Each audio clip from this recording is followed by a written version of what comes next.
Kei aku piki ko tuku huri no I te motu no mai anō ki te karere I te neira. Kāti ki tā wāhi e tū ana te puehu huri noa I ngā whenua o Rāwhiti Wāhanga ko ngā mataarere a te whenua o Irāna e tauiho ana ki tēnā wāhi ki tēnā taone pērā I a Dubai me ona tāngata e maurirere nei.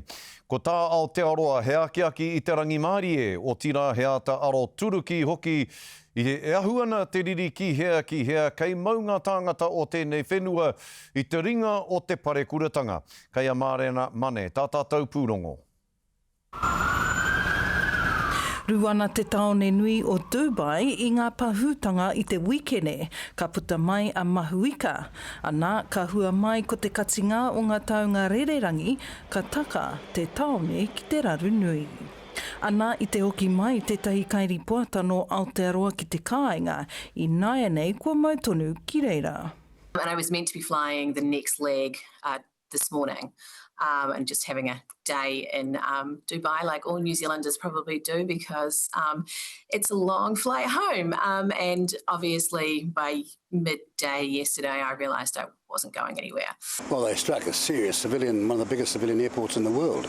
So innocent people immediately put at risk. But that is Iran's record.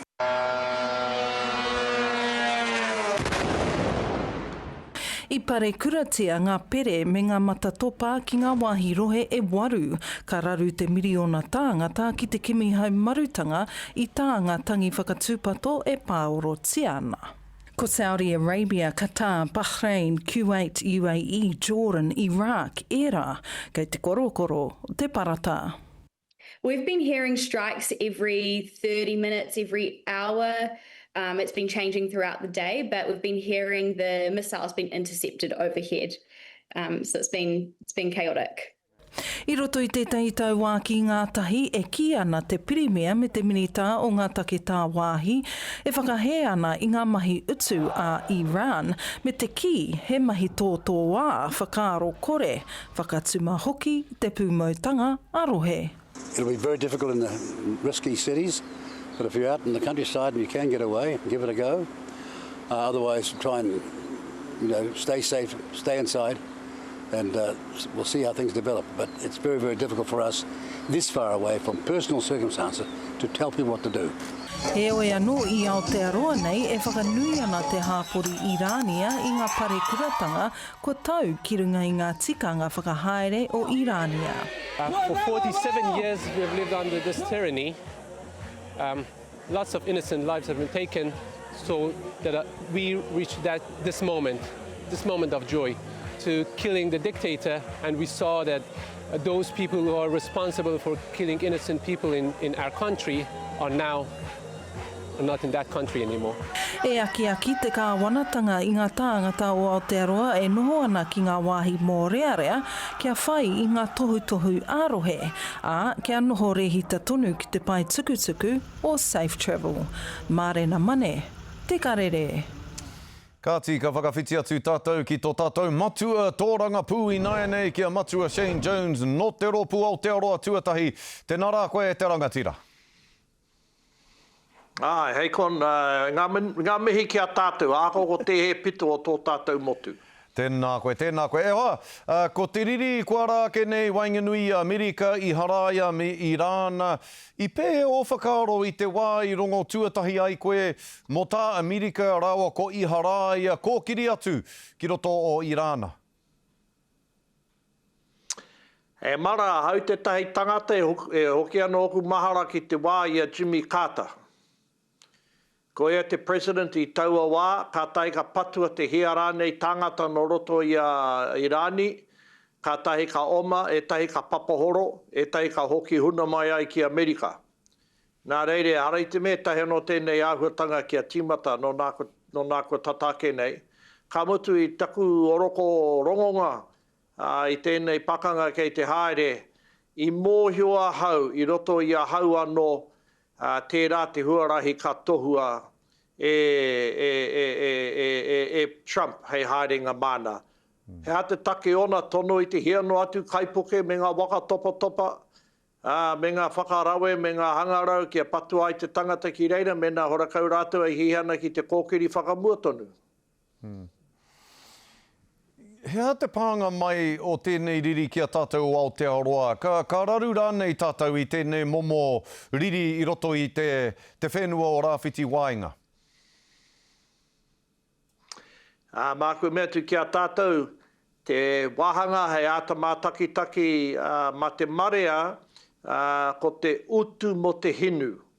Nā, kei te taki wā o te waru te kaupai heneti eke atu o te hinu e haria mai ana ki mai rā wāhi ki a tātou, ki tō tātou motu, ahako mo te rererangi, ahako mo te taraka, ahako mo te motoka, ko te nuinga e ahu mai ana i Singapore, e ahu mai ana i Korea. Iti noheo e ahu mai ana i roto i te whenua e kōrero nei tātou. Engari, ki te memeha, te nano o te tangata ki te whakawhanake tonu i te ao ohanga kei te ao whānui, nā te rā ngā raru ka tai mai ki Wāhanga tonu i a tātou. Tātou mea, tātou he whenua, tātou he motu, ko te tahi mea kaha kei Wāhanga tonu i a tāua, ko te hoko i ngā huatau me ngā rawa ki rā wāhi. Nā ki te iti haere te minimina mo ngā huatau kei a tāua te rā te raru. Nō reira, mena ka pā mai e rā momo raru ki a tātou o roto Aotearoa nei pēnei te piki ngāke o te utu mo te penihini mo te kōhunu rānei hei a ta whakaki ake i a tātou waka, i o tātou waka. Kua ata noho rānei koutou o te kāwanatanga ki te whiriwhiri e nei momo raru te hera pēa ka pā mai ki a tātou me te ata whakarite o rautaki e tai ai e koutou te ata tautoko te ata āwhina i ngā whānau kia kaue mate i te pikinga o te utu mo te kōhinu. Tērā kaupapa, tērā māhere e kōrero niki koe o tia mātou i tērā tauno atu. Nā mātou e tei ture hou i tuhi, nā kei te mata o te ture ake i nai nei a rapa ana, kei te taki wā o te toru te kau rangi, te nui o te penehini e pupuruti ana ki konei, ko o tia mātou te whakarite i etahi kaupapa taurangi, Wāhanga tonu i a mātou me Singapore, me etahi whenua ke atu, kei te mimiti haere te hinu, tērā te huarahi ka tāia e mātou te tiki atu he hinu anō. Hari te mea i tatari mātou kia pahu pēnei mai ai te ao. Kare kore, kei te koa katoa ngā whānau huri no i te motu i te rongotanga ake i tēnā kōrero e te matua. Hoi anō e ahana te kāwanatanga hei tautoko, hei tāwharau hoki ngā uri o Aotearoa. Kei rāna e nohoani i tēnei wā, ngā uri rāne o tēnei whenua, kei Wainganui te hāputa o te riri i tēnei wā. E ahana koutou o te kāwanatanga hei tāwharau i e rā tangata e rā uri o Aotearoa. Ai, tika tonu tāhau, kei te tū tonu rātou ki te taho, te korokoro o te parata ki tērā pito o te ao. Ka mutu roa noa, weni tana e whakatūpatu ana i a ngai New Tireni ki rā wāhi, me ne ahi ana koutou ki te hoki mai, hoki wawe mai. Tuatahi tuarua, me noho haumaru tā te mea kua katia, kua au katia te rerenga o ngā waka rererangi. Kore tāhe awai atu rānei te rere i tērā pito o te ao i tēnei wā. Engari, ia te kotahi rā, ia te kotahi wiki e putana ngā pānui, rārunga rorohiko, hei pānui mā o tātou toronga ki tērā pito o te ao, nā e oti mai ana i roto i ngā mahi, e metia mai ana e te tari aorere. Kapa e mihi nui atu ana ki a koe te matua i ena whakamārama katoa e pāna ki tēnei riri i tērā pito o te ao e tika ana ki a tamārama tātou katoa he hanga nekeneke hanga o reira me ngā nekeneke hanga o te kāwanatanga e pāna ki tērā riri ka mihi ki a koe te matua. Mo ianau i taranaki koe i ngā rā tata nei ka waiho tērā kaupapa hei ata kōrero Mātaatua te wiki e tū mai nei. Engari mihi nui ana ki a koe matua Shane Jones o te ropu Aotearoa tuatahi tēnā koe. Ai, kia ora. Kia ora. Ka tia tiwi hei muri ake i ngā whakatairanga e hoama ko te kaiara taki rua i te pāti Māori a Rawiri Waititi. Ka hono mai ki tā tātou wānanga. Tētahi o ngā take kōrero hei kōrero tanga māna ki a tātou. Ko te whakataetae kapa haka arohe o Mātaatua i ngā rangi whakatānei.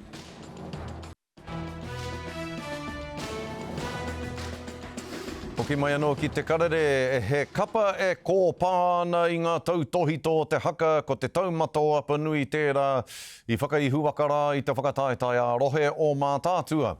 Ko whakaingoa hia ko ngā kapa e ono ka hoka atu ki te matatini ki roto o tainui waka a tērā tau. Ko tētahi o rātou ko te kapa hou ara ko te whakatōhea. Kai a Rawiri Waititi o te whānui tangātu. Ko te kapa haka toa, o tēnei tau,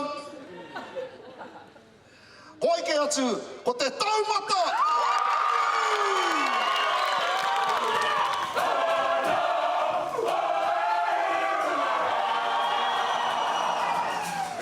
He toa whakaihuaka. He tau tōhito ki te haka.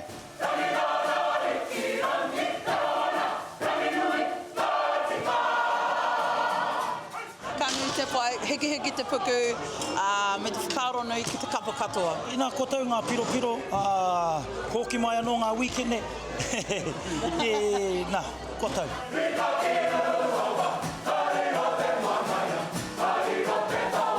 Ahakoa he kapa e kiki ana i ngā tuki o te ao haka, ko tā rātou tū tuarua noi iho tēnei ki ngā ārohe. Ko tā mātai kaupapa nui ko te haka ngātai ai te whānau, i runga i te ora, i runga i te harikoa, koera pia te mea nui, he whakakotai ai tātou i runga i wera tu āhuatanga.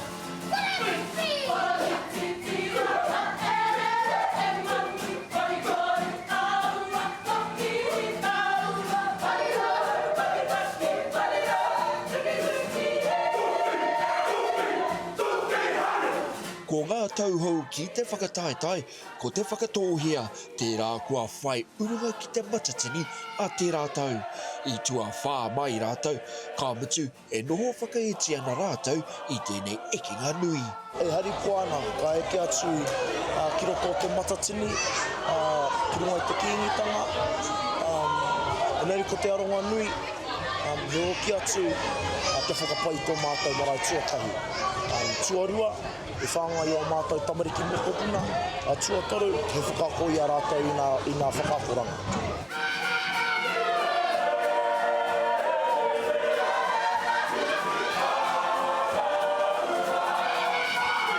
Whakatūhia ai i te kapa i runga i te manoko nui kia whāngai ngā kōrero o te iwi ki ngā uri whakatipu. Kua whai haere mai rātou i ngā tapu ai o ngā kapahaka o ngā mātua tipuna o mua, o ngā pōtiki, o Waioweka, Waioka nui a kiwa, te whakatōhea parauta o pōtiki mai tawhiti, ana katu ko Wāmātai tamariki Wāmātai mokopuna i te rānei, i raro i te taumarimarutanga o Paora Bronson i tēnei rānei. E tūnei mātou i runga i tehi, te wehi, te tapu i te mana o mātou kapa tuākana. No reira, e whakaiti ana i tēnei rā, i runga anō, i te mea kua tai mai nei, i tēnei kapa hou, ki runga ki te atamira, te marae tapu o Mātaatua i tēnei. Ara no atu ngā kai haka hou i tū ki te atamira, ko te hungaranga tai hoki tērā. Mai ngā kuri a whare, ki te hirau.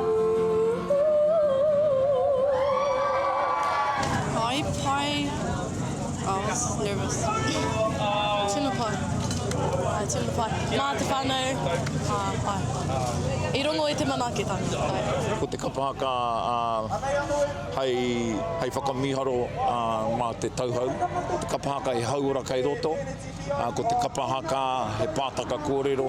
Nō reira kāre he aukati o tēnei mea. Te kapahaka Nō reira, ko te Taumata o Apanui, ko ōhine mataroa ki rua tāuna, ko o pōtiki mai tawhiti, ko te whakatōhea, ko tauira mai tawhiti, ko te whānau a Apanui hoki, ka whakakanuhi i a Mātaatua waka, ki te matatini, 2,247 ki Tainui. Kami anō ki te ariki nui kuini Māori ngā waihono i te pō, mōna e ka whakamanuhiri i a Mātaatua tēnei waka ona ki runga, i a hopu, me waikato hoki o tira a Tainui, whānui tonu. He taumata anō kua eke a e ngā kapa o Mātaatua waka i tēnei tau. A tērā wiki, tahuri ai te aro ki te whakataetai ārohe o te kāhui maunga. He Rawiri Waititi. Pukaia. Kāti ka Waimari e tātou i Anei te hononga mai o te kaiara taki rua i te pāti Māori. Ara, ia Rawiri Waititi koe hoki tētahi o te kapa o te Taumata o Apanui i whakaihu waka i te whakataetai o te rohe o Mātaatua i ngā rangi whakatānei ana. Ka haere namatahi atu koutou, nera e te rangatira Rawiri.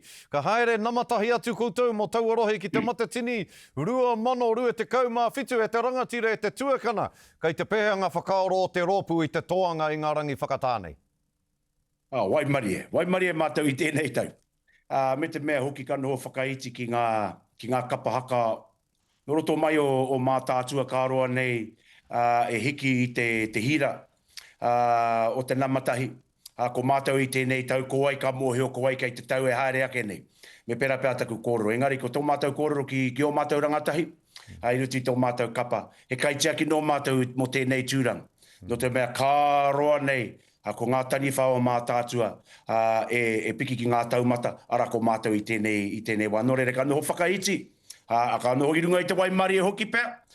Engari, ngā mihi nui, ki te iwi i tai ki runga o ngā tia wahako ko ngā tia wa te papa i tū, ko te whakataitai nei, ko te whānau Apanui ngā kai whakahaere. Nō reira, he nui ngā mahi. Ko ngenge ke te tinana, e ara mā te haka no. Engari, nā te hai te koi rāpihi te whakapaipai i te wāhira. Wera mea nui katoa, hei hiki i ngā manu hiri me ngā iwi i tai ki runga o ngā tiawa. I rungo au, Hari, te mea i runga ana ke i te atamira ngā mahi nui a Rawiri Waititi i tēnei tau. Engari, ki te hoki koe hoa e te marea, e horoai ane i ngā wharepaku, e āwhina ane i ngā whānui, i ngā whānau. E hoa, ki o whakaoro i pēhea rā te hui i tēnei tau me ona whakahaere katoa. I eke, i tino te tuki, i pēhea o whakaoro, i te mea wainganui pū koe i ngā whakahaere tanga o te hui i tēnei tau. I pēhea rā ki a koe. Wā, ko tāku he mea iti no ki tērā waho. Ko te nui o ngā mahi, ko ngā mea kei te wā kāinga. Ka mihi rā ki oku tuahine, kia Kylie, Poihipi, kia Teia Heruini, kia Naomi Heruini rātau, i hiki mai tai, ki muri i ngā mahi. E mua tai, ngā wiki i mua no atu, ngā marama i mua no atu. Tai ake rā, ki ngā rā, haere tonu nei tēnei rā. Mihi atu rā ki ngā tuahine, ko te mahi o ngā kapa haka, ka mutu ke te mahi, ki runga i te paparewa, ka haere ki te hiki, ngā taumahatanga, ka runga i te iwi, ka roa nei e kuhine ki roti ngā mahi nei. Nō reira, i tutuki pai, mihi atu rā ki a ngā tiawa, i whakaitia ki a whakatūngia te whakataitai ki roto i a rātau. Rua te kaumā toru, ngā kapa i tū, hika, ki te tūki ki roto o te whānau Apanui, te kaumā rua noiho ngā marae. Ko tahi no te pāparakauta, e rua no ngā toa. Wera atua huatanga katoa, nō reira, ka tino raru mātou. Ka tino raru mātou. Nō reira, ka nui te mihi ki a ngā tiawa, i whakaitia ke whakahaere te whakaupapa ki roto i a rātau, me te mea hoki, nā tērā whakaitanga, i ngā ware ake ngā mahi, i tutuki pai ngā mahi, nō reira ngā tiawa, nei rā te tuohu. Ka pai, tika tonu tēnā mihi. O tira te rangatira i te ahuenei, i tino whai hua te ara, i aru mia e koutou o te Taumata o Apanui i ngā wiki nei kia whakare ai koutou mo te whakataetai o Mātaatua. Engari, hea huatanga rānei o taua ara, ka āta whakarere ke hia e koutou, ka āta whakahouhia ake rānei e koutou, mo te matatini 2025. Hea ngā mea ka panonitia e koutou? Well, kei te moheo te iwi, ko tō mātou tūtuatahi i roto i te whakataitai i rua tau ki muri. I whakaaro mātou, e whānoho ngā wiki. Ka pātai mai tētahi o mātou, ka mihi atura ki a tāmati wāka, nāna hoki te tono ki a mātou ke whakatūngia he kapa, mo te hiki nama no. Pātai mai, whakaaro māo ko Rob, tai ara māo i te tangata haere te prei māpere no. Nō reire, whakarite a mātou i te nei kapa, i roto i te whā wiki, ka tū, ka Waimari e mātou, ka uru mātou ki roto i te matatini, Waimari anō hoki ka uru mātou ki roto i ngā whainara. I tēnei tau, rima wiki, no te mea tangihanga tō mātou, i whakaaro mātou, ono wiki, engari rima wiki no, i mate tō mātou kōka tui hana. Pūk, koe hoki tana mate, kawe nei mātou ki runga i te atamira.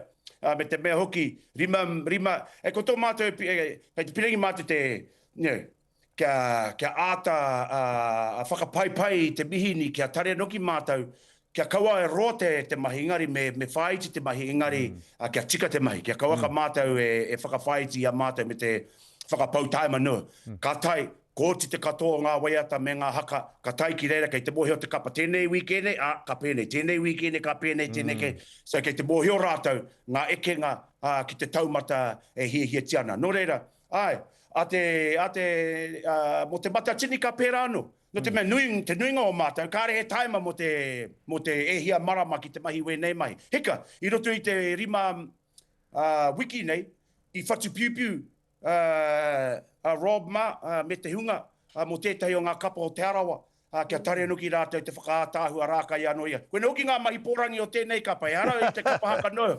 I te matatini, whakatūngia he video mo te music video, ka whakahaere moko papa, wera tu ahua takakato. Ngā mea kai ngā kau kia mātou, hera mātou i te kapa haka noa. Engari ko ngā mea katoa, whakātu ki te ao, te mana kei a tāua te Māori, he oranga nuki kei roto i ngā wānanga nui o toa. Nō reira, koe na huki tā mātou kaupapa. Karawe, hoi, mihi nui atu ana kia koutou o te Taumata Apanui, toa whakaihua ka rā koutou. Me te mōhoi hoi, kei te tino, tika tō kōrero, te nuinga o koutou, he nui ngā mahi tēnei ao, hei kawe mā tēnā o koutou o roto i te Taumata Apanui. Ko koe hoki tētahi i te mea, he tau pōti tēnei, ko koe te kai ara taki rua i te pāti Māori, nō reire hoa, whakarere a ngā mahi kapa haka, e hoki koe ki te ao tōranga pū, e mahi anō, hei mahi mau i reira. Mihi ana kia koe e te rangatira, tēnā koe. Kia ora rā, kia ora Scotty. Ka pai. Ka kōrero porotiki a tērā wiki, ka rea kore kia Rawiri Waititi. Ka tiha e tiwi a muri ake i ngā whakatairanga ana. Ka whakatepea a te karere mō tēnei rā, kia mau tonu mai.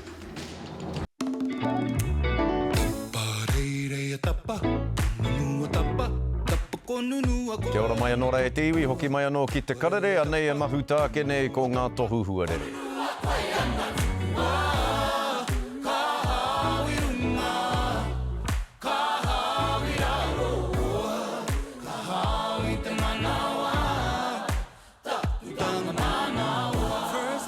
Eo nei ka tino pai te huarere ki tēnā o tātou hei roto i te roanga o te wiki nei. Mihi ana kia koutou katoa i mātaki mai te karere i tēnei rā.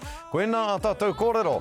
Nō reira ka mihi kia koutou katoa huri no i te motu tūrou Hawaiki.